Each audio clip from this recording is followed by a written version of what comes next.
कक्षा 12 का जो हिंदी का पेपर है, सामान्य हिंदी का पेपर संपन्न हो चुका है, जिसका कोड दिया है 302 HK।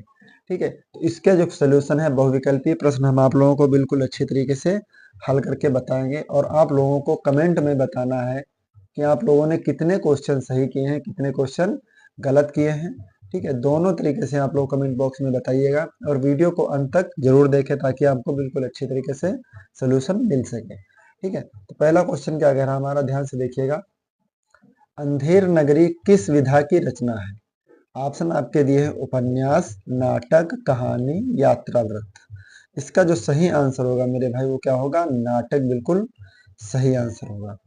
फिर खा खंड कह रहा है हिंदी की प्रथम कहानी किसे माना जाता है? तो एक ऑप्शन आपका दिया रानी केतकी की कहानी, दुलाई वाली, सी तीसरा ऑप्शन दिया इंदुमती, और डी ऑप्शन 11 वर्ष का समय। तो इसका जो सही आंसर होगा वो ऑप्शन 3 होगा, यानी इंदुमती बिल्कुल करेक्ट आंसर है। जिन भैया बहनों ने इंदुमती पे टिक किया उनका बिल्कुल सही आंसर है। फिर अगला क्वेश्चन गाखंड कह रहा है हमारा भारतेंदु युग की पत्रिका नहीं है। अब ये कहा क्वेश्चन ने कि नहीं है, ठीक है, ये हमसे क्वेश्चन ने कहा नहीं है, लेकिन बच्चों ने क्या किया होगा, इसको कहा होगा है, भारतेंदु युग की पत्रिका है। ठीक है, तो इसका पहला ऑप्शन दिया आपका आनंद कादम्बिनी, दूसरा ऑप्शन ब्राह्मण, तीसरा ऑप्शन सरस्वती, और चौथा ऑप्शन हरिश्चंद्र चंद्रिका। इसका जो सही आंसर होगा वो ऑप्शन 3 यानी सरस्वती बिल्कुल सही आंसर है। क्वेश्चन नंबर घा कह रहा हमारा क्षण बोले कण मुस्कुराए कृति के लेखक हैं। तो इसके लेखक कौन है ये आप लोगों को बताना है। एक ऑप्शन आपका दे रखा प्रोफेसर जी सुंदर रेड्डी, और दूसरा option Harishankar Parsai, C option आपका कन्हैया लाल मिश्र प्रभाकर, और चौथा जो ऑप्शन आपका दिया यानी डी ऑप्शन अज्ञेय। तो इसका जो सही आंसर होगा वो ऑप्शन 3 होगा, कन्हैया लाल मिश्र प्रभाकर बिल्कुल सही आंसर है। जिन लोगों ने किया है, ठीक है, कन्हैया लाल मिश्र प्रभाकर को, उनका बिल्कुल सही आंसर है। फिर क्वेश्चन नंबर 18 हमारा कह रहा नीड़ का निर्माण किसकी कृति है? तो नीड़ का निर्माण किसकी कृति है?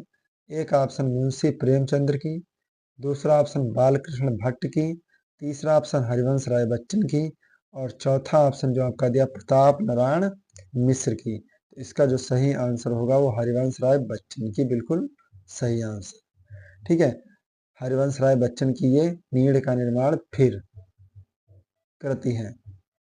अब क्वेश्चन नंबर 2 में कह रहा पुक्काखंड क्या कह रहा हमारा, अष्टयाम के रचयिता है। तो अष्टयाम के रचयिता कौन है?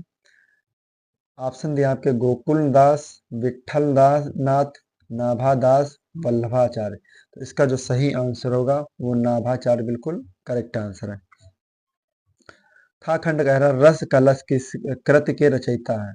रस कलश कृति के रचयिता है जयशंकर प्रसाद, सुमित्रानंदन पंत, महादेवी वर्मा, अयोध्या सिंह उपाध्याय, हरिओध।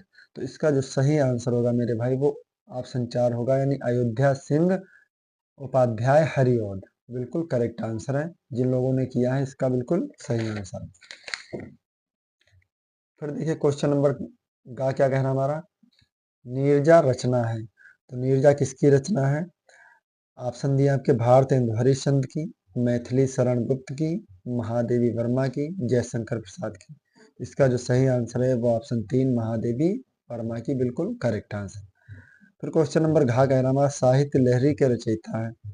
ऑप्शन दिया आपके तुलसीदास, जगन्नाथ दास रत्नाकर, महादेवी वर्मा, सूरदास। तो इसका जो सही आंसर होगा वो क्या होगा, सूरदास बिल्कुल करेक्ट आंसर है, साहित्य लहरी के रचयिता है। अड़ाखंड कह रहा हमारा परिमल के रचनाकार हैं। तो परिमल के रचनाकार कौन है? A option Jaishankar Prasad, B option Agyeya, और सी ऑप्शन सूर्यकांत त्रिपाठी निराला, और डी ऑप्शन दिया गजानन माधव मुक्तिबोध। तो इसका जो सही आंसर होगा सूर्यकांत त्रिपाठी निराला बिल्कुल सही आंसर है। आप लोग कमेंट में बताइएगा कि आप लोगों ने कितने क्वेश्चन सही किए, आप लोग बिल्कुल अच्छे तरीके से बता दीजिए। ठीक है, और प्लीज वीडियो को आप लोग लाइक भी कर दीजिएगा ताकि हम आपको आगे वाले जितने भी पेपर आएंगे सभी पेपर के हल आराम से आप लोगों को बता सकते हैं। ठीक है, और आपके जितने भी पेपर होंगे उनका क्वेश्चन हम आप लोग उनका सोल्यूशन भी हम आप लोगों को अपलोड करके बता देंगे।